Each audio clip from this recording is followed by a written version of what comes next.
205,000. Guys, nandito pa rin tayo sa Ho Chi Minh City sa Vietnam. At meron ako nakita Jollibee. Siyempre kailangan natin tikman ano ba yung paninda nila sa Jollibee dito. Kasi sarap din ba ng Jollibee natin sa Pilipinas?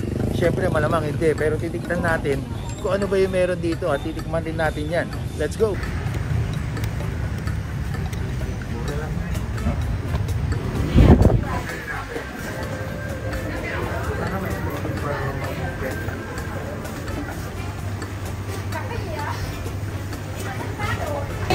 Guys, ayan yung ano nila, menu nila dito sa Jollibee. Bogo and Kong, diba? Ano yung Bogo and Kong na yan? Ang chicken sandwich, tapos meron silang barbecue. Siyempre yung fried chicken na maanghang, tapos meron yung regular na chicken choy. And may spaghetti din sila. May jolly hotdog, tapos peach mango. So medyo mura-mura dun, no? Yung pagkain nila dito. Titikman natin yan, guys. So, ito yung Jolly Hotdog, guys. 25,000 ang halaga niya. So, compute natin yan, tapos ilalagay natin kung magkano yung presyo niyan sa Pilipinas. No drinks. And then... The 30. No, that's 30. Okay. And No Pepsi. no Pepsi, yes. And then 2-piece chicken. Sorry. 2-piece chicken. 2-piece chicken. Okay, with French fries and so. Can we change the drink to the Prado? Okay. And then one a la carte, the 2 sandwich there, the Bogo and Kong. Yeah. It's only sandwich. Yeah, 2. The burger and then the chicken. I think that's chicken, right? The one on top is chicken. Yeah, Chicken sandwich, and then the below one is the Hamburger. the one in the bottom. Yeah, sorry. We don't have. Oh, No more. Yeah, finish the barbecue. Finish already. Finish, no more. Okay. No burger. No hamburger. Okay. Okay. And then peach mango pie, 1. So how much? 200,000. 205,000. Okay.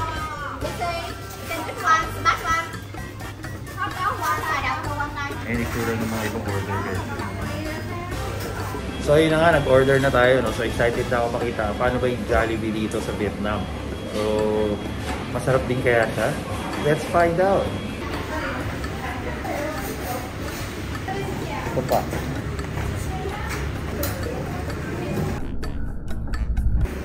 So eto na, guys. Eto na yung Jollibee dito sa Vietnam, di ba? Nag-travel pa ako ng Vietnam dito sa Ho Chi Minh City para matikman lang yung Jollibee. Nakita lang namin kasi to and na-intriga ako kung ano ba ang lasa ng Jollibee dito. First of all, dito sa chicken, kung makikita nyo, ibang-iba itsura, iba-iba yung texture niya compared sa chicken joy natin sa Pilipinas. Pero titikman din natin to kung masarap to. Dito naman sa spaghetti, halos parehas lang naman itsura pero parang mas konti yung sauce niya. Alam niyo naman sa atin, matindi yung saucean, di ba?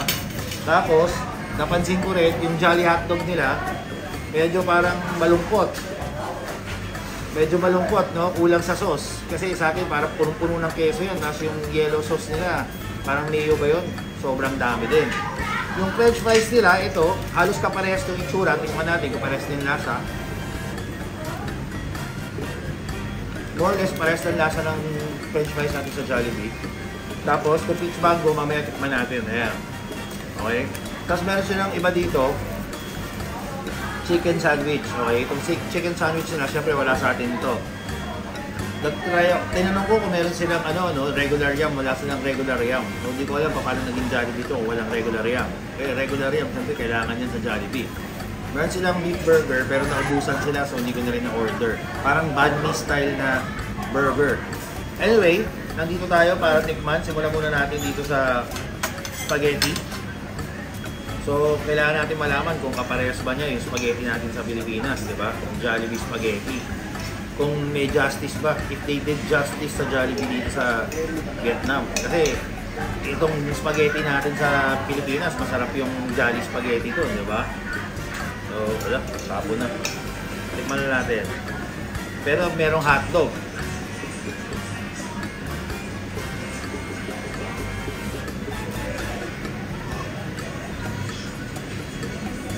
Guys, yung spaghetti, kalasang kalasa. Ito. Jollibee spaghetti.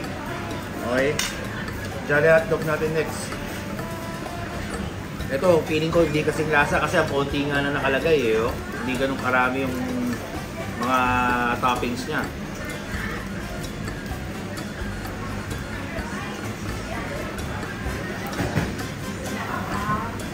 Una-una, yung hotdog niya parang medyo matigas, masyadong firm. Tapos, iba yung hotdog na ginamit, hindi katulad ng Jollibee hotdog natin. Tapos nga kulang nung sa toppings yung sobrang daming cheese. Kasi sanay tayo yung Jolly hotdog, puro cheese talaga ibabaw niya eh. Diba? Ito kulang. So ito medyo hindi ako masyadong happy dito. Inom muna tayo. Yung iced tea nila kakaiba, mayroong peach. Ayun, may kasamang peach. Wala nito sa atin, pero masarap. Masarap siya. Ito na. Dito na tayo sa chicken, guys. Wala silang gravy, FYI. So gusto mo sa either ketchup or hot sauce ang ano mo dito. Wala silang gravy. Pero titikman natin siya, syempre as is, kung masarap ba. Kung crispy-licious pa rin ba siya. Diba?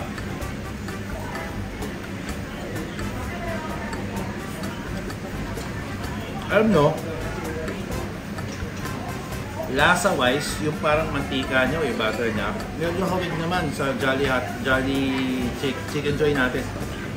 Yung lasa niya, medyo hawig sa lasa ng Chicken Joy natin. No?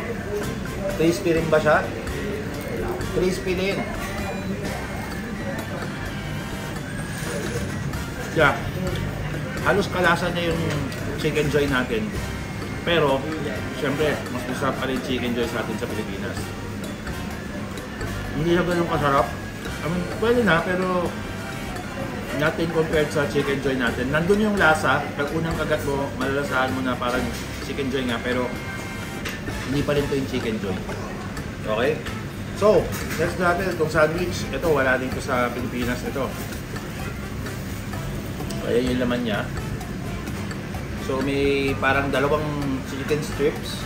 May tomatoes, merong cabbage. So, ito yung sandwich nila. Tikman natin.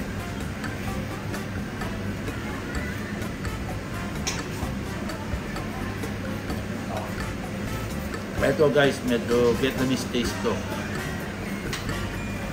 Parang ito yung local version. Parang local ng Jollibee dito sa Vietnam. Na ano mo yung taste ng Vietnamese food dito sa dish na to, dito sa sandwich na to.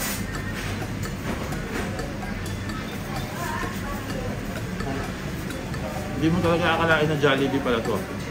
Pag ito kanain mo, wala kang Jollibee resemblance na makukuha dito. Okay? Lastly, ito naman, itong peach mango pie. Siguro ito kaya nila kasi pwede naman ipadala to dun dito sa Vietnam.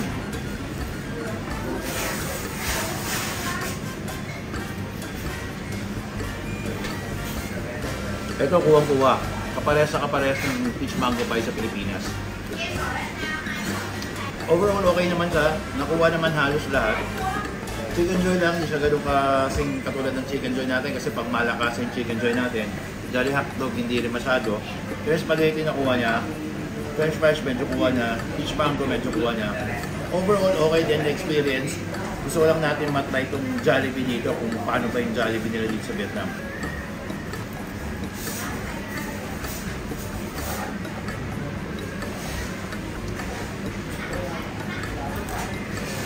Wala kang wacky na one. Ha? So guys, ayun na nga, natapos na natin kainin. No? Siyempre, sanay tayo kumain ng Jollibee. And siyempre, na-expect natin nakita tayong Jollibee. Ganun din halos yung lasa. Yung mga iba naman, like what I said, yung peach mango pie, kuwang-kuha yung lasa. Yung spaghetti, Jolly Spaghetti, kuwang-kuha yung lasa. Yung French fries, medyo hawig naman siya. Pero syempre yung Chicken Joy. Chicken Joy yun eh. walang gravy, walang kanin. Diba? Hindi yun parang chicken joy para sa ating mga Pinoy. Pero pwede nga, hindi naman pangit yung lasa ng chicken. Pero syempre kung nasanay ka sa chicken joy, alam mo yung lasa ng chicken joy, di ba? Amoy pa lang nun, alam mo na chicken joy. Medyo maraming harina yung chicken na ginamit nila dito. Eh, ang chicken joy, di ba? Parang napaka-konti lang ng coating ng harina nun eh. Balat na balat yun eh. Kumbaga sa lahat nga ng mga chicken natin sa Pilipinas, no? Hindi siya yung pinaka-konting butter or yung harina nga. Pero ang kagandahan lang dito, sa dami ng kinain ko, nakita nyo naman, no? Meron 2-piece chicken, may jolly hotdog, may jolly spaghetti, may sandwich kaming in-order, dalawa yun, tapos may dalawang peach mango pie, umorder pa ako nitong peach iced tea nila, 205,000 Vietnamese dong lang yung presyo niya.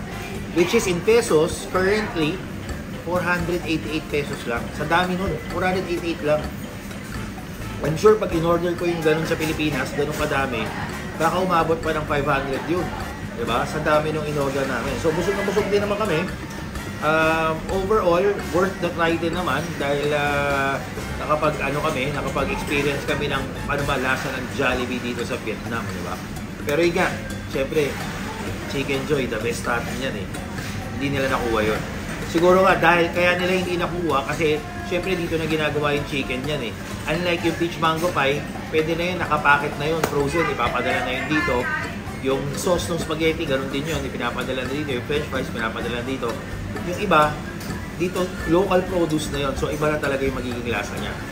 Anyway, yun nga, nag-enjoy pa rin naman tayo kahit na na-disappoint ng konti dahil nabusog tayo. At the end of the day, nakakain pa rin tayo ng pagkain. Masarap naman siya. Hindi lang siya sinsarap ng Jollibee sa Pilipinas, pero okay pa rin. At ayun na nga guys, dito na muna natin tatapusin itong ating video. Dito yan sa Jollibee, dito sa Ho Chi Minh City, dito sa Vietnam. Sana nag-enjoy kayo. And if you do, please press the thumbs up button down below.